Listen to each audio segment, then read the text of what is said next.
நீங்க எங்க போகணும்? Mount Road women's hostel. Women's ஹாஸ்டல்னா இது வழி இல்லையா? இங்க வந்து இப்படி மாட்டிக்கிட்டீங்க? இன்னைக்கு என் ஃப்ரெண்டு ஷீலாவோட பர்த்டே. அவ வீடு இங்கதான் இருக்கு. என்ன வர சொல்லியிருந்தா. ஃப்ரெண்ட் வீட்டுக்கு போகணுமா இல்ல ஹாஸ்டல் போகணுமா? வேண்டாங்க, நான் ஹாஸ்டலுக்கே போறேன். இல்ல ஃப்ரெண்ட் வீட்டுக்கு போகணும்னா டிராப் பண்றேன். No problem. வேண்டாம், நான் ஹாஸ்டலுக்கே போறேன். ஹாஸ்டல்ல தங்கி இருக்கீங்கன்னு சொன்னா இது உங்க சொந்த ஊர் இல்லைன்னு நினைக்கிறேன். ஆமாங்க, என் சொந்த ஊர் கும்பகோணம். அப்பா இல்ல, அம்மா மட்டும் இருக்காங்க. மாமா வீட்டுல தங்கி இருக்காங்க.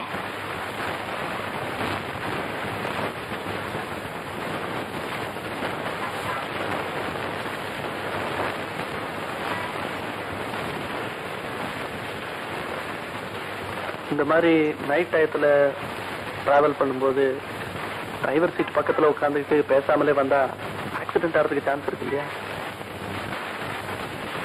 நான் என்ன பேசுறது?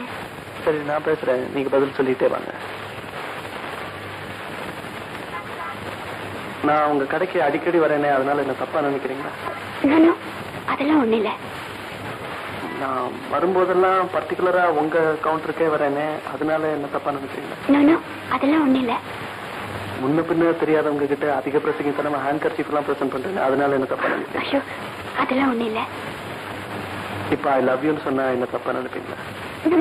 அதெல்லாம் Sarada, I love you. Sarada, உனக்கு படம் பிடிச்சிருந்ததா? ரொம்ப செக்ஸுங்க. போய் போய் என்ன இந்த படத்தை கூட்டிட்டு போனீங்களே. வைகுண்ட ஏகாதசி எப்போ வருது? அடுத்த மாசம். ஒண்ணு இல்ல, அப்பதான் சம்பூர்ண ராமாயணம் ஏதாவது தியேட்டர்ல போடுவாங்க, அது கூட்டிட்டு போலாம்னு தான் கேட்டேன்.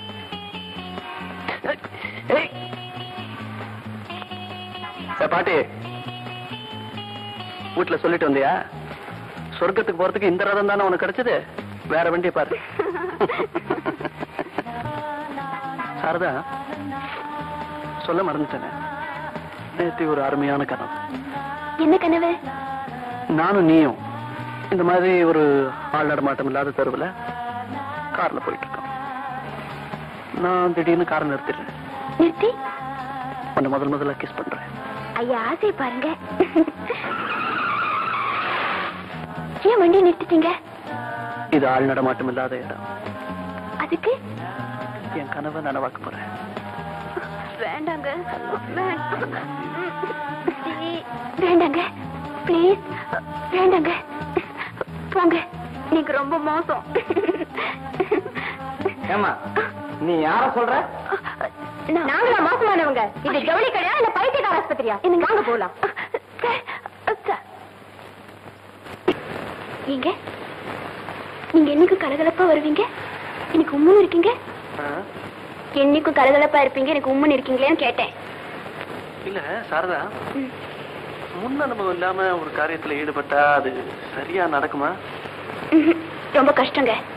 எந்த காரியத்திலுமே முன் அனுபவம் ரொம்ப தேவை, இல்லன்னா பின்னாடி ரொம்ப கஷ்டப்படும். ரைட். இப்ப பீச்சுக்கு போலாமா இல்ல மகாபலிபுரத்துக்கு போலாமா? இதுக்கு இல்ல, அடுத்த மாசம் நமக்கு கல்யாணம். முன் அனுபவம் இல்லைன்னா பின்னால ரொம்ப கஷ்டமாயிடுமே, அதனால. இதுல என்ன முன் அனுபவம்? புரியல புரியல.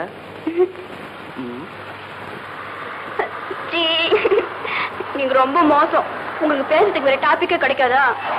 என்ன மிஸ்ஸஸ் சாரதா திலீப், இத்தனை நாளா கல்யாணம் கல்யாணம் நச்சரிச்சுக்கிட்டு இருந்தீங்க, இப்ப அடுத்து குழந்தைங்கிற பல்லவே இருக்கும் இல்ல? எனக்கு ஒன்னும் குழந்தைக்கு அவசரம் இல்ல, உங்களுக்கு தான் ரொம்ப அவசரம். இந்த குழந்தைங்க விஷயத்துல மாத்திரம் உலகத்துல இருக்கிறவங்க எல்லாருமே பயங்கரமான கிரிமினல். எப்படி சொல்றீங்க? பின்ன என்ன, அவங்க சந்தோஷத்துக்காக போட்டி போட்டு கட்டில யூஸ் பண்ணிக்கிறாங்க. அது குழந்தையா தொட்டில வரும்போது என்னமோ இவங்க தவசு இருந்து பெத்த மாதிரி கண்ணே மணியே முத்தேன்னு கொஞ்சம் ஏமாத்துறாங்க. ஆமா, கரெக்ட். ஆமா, நீங்க இப்படி எல்லா விஷயத்திலுமே ராங்காவே திங்க் பண்றீங்க. எல்லா விஷயத்திலுமே இல்ல, லேடிஸ் செக்ஸ் இந்த ரெண்டு விஷயத்துல மட்டும் அப்படி திங்க் பண்ணுவேன். ஏன்னா எனக்கு அதுல அனுபவம் ஜாஸ்தி. ஓஹோ, இது வரைக்கும் எந்த பொண்ணையுமே லவ் பண்ணல, ஒரு தடவை கூட தப்பே செய்யலன்னு சொன்னீங்க. ஆனா இப்போ அனுபவம் அதிகம்னா என்னங்க அர்த்தம்? சாரதா, உயரமான மாடியில இருந்து குதிச்சா என்ன ஆகும்னு சொல்றதுக்கு ஒரு அனுபவம் வேணுமா? பேசி பேசி லவ் பண்ண வச்சுட்டீங்க, உங்ககிட்ட நான் போட்டி போட முடியுமா என்ன? இப்ப வேணாம், எனக்கு காம்படிஷன் நைட்ல இருந்தாதான் பிடிக்கும். பை தி வே, அந்த ரைட் சைடுல ஒரு ஒயிட் பில்டிங் வருது, அதான் என் வீடு. சாரி, நம்ம வீடு. இந்த வெள்ளி சட்டங்களுக்குள்ள அடங்கி இருக்கிற 2 உருவங்கள்ல ஒரு உருவம் உன்னுடைய மாமனார்.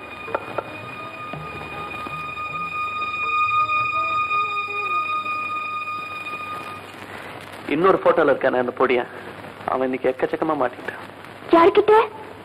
ஒரு அழகான பொண்ணு கிட்ட, பேர் சாரதா. இங்க இது நீங்களா? சின்ன பிள்ளைல ரொம்ப அழகா இருக்கீங்க.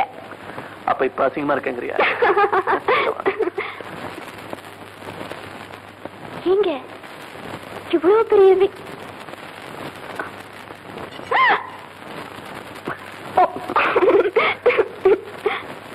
சொல்லு, இவ்வளவு பெரிய வீட்டுல இவ்வளவு பெரிய வீடு விரிச்சுன்னு கிடக்கே, 10 வேலைக்காரங்க இருந்தா கலகலப்பா இருக்குன்னு சொல்றியா? நேற்று வரையில அந்த எண்ணத்துலதான் இருந்தேன், ஆனா இப்ப அதை மாத்திக்கிட்டேன். ஏன்னா இனிமே ஜனத்தொகையை உற்பத்தி பண்றதா நம்முடைய முழு நேர வேலை. அதெல்லாம் ஒண்ணு முடியாது. காலையில கரெக்டா ஆபீஸுக்கு போகணும். வேணும்னா நானும் உங்க கூடவே வரேன், ஏதாவது வேலை இருந்தா செய்யறேன். ஓகே, அப்படின்னா ஆபீஸ்ல சொல்லி என்னோட ரூம்ல ஒரு டபுள் பெட் போட்டு சொல்லு. போங்க, உங்களுக்கு எப்ப பார்த்தாலும் பெட்ல தான் நினைப்பா. சரி, இனிமே சோஃபாலே நினைக்கிறேன். சும்மா இருங்க. I love you. So நேர பெட்ரூம் போறோம். அதெல்லாம் ஒண்ணும் முடியாது. எல்லாரும் சுத்தி பார்த்துட்டு அப்புறமா போலாம்.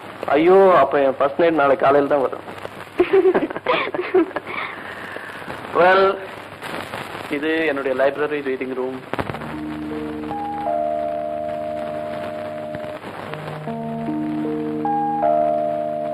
இவ்வளவு புக்ஸ் படிப்பீங்களா? படிச்சுக்கிட்டு இருந்தேன், ஆனா இனிமே இதெல்லாம் தேவையில்லை. இதெல்லாம் தியரி, இனிமேதான் நான் பிராக்டிக்கலாவே அனுபவிக்க போறேன். ஐயோ, இதெல்லாம் அப்படிப்பட்ட புக்ஸா? எல்லாமே அப்படிப்பட்ட புக்ஸ் இல்ல, முக்கால்வாசி அப்படிதான்.